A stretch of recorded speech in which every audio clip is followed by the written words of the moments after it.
सोचो, आपने pizza order किया और डिलीवरी बॉय आपको 3 रिस्पॉन्सेज देता है।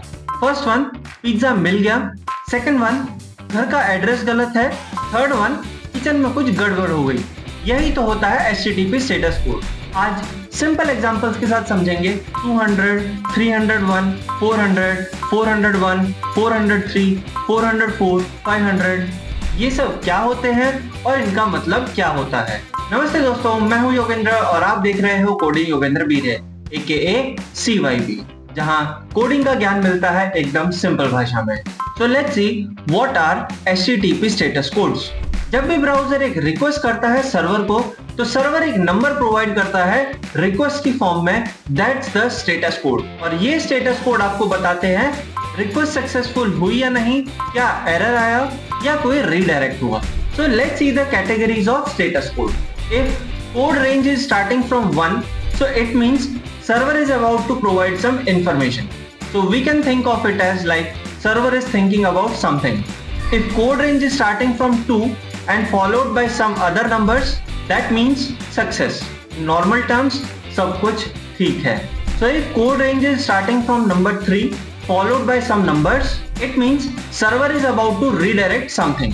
मतलब सर्वर कहीं और कुछ भेज रहा है।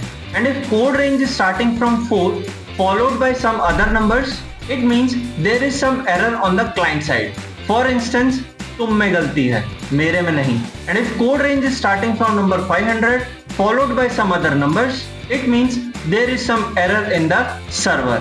For instance, सर्वर की तरफ प्रॉब्लम है, हमारी तरफ नहीं।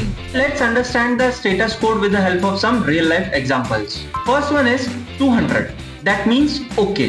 सब कुछ सही से काम किया, जैसे आपने YouTube पे वीडियो सर्च की और आपको वीडियो मिल गई। Next one is 301. जैसे किसी एक शॉप का एड्रेस चेंज हो गया हो और किसी नए एड्रेस पे आपको भेज दिया गया हो। Next code is 400.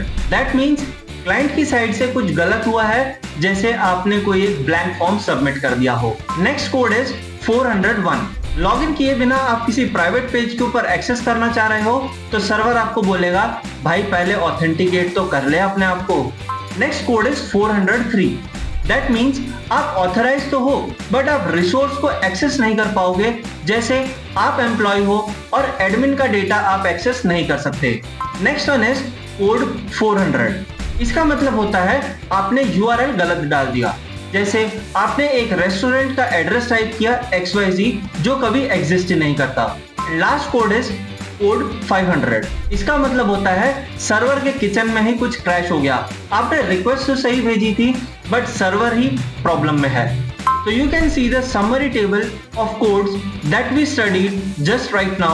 If you are not able to understand, you can directly read it from here. If it is very fast, so you can pause the video and read it. अभी जब भी आपको code दिखे 400 या 500, तो समझ जाना गलती किसकी है, आपकी या सर्वर की।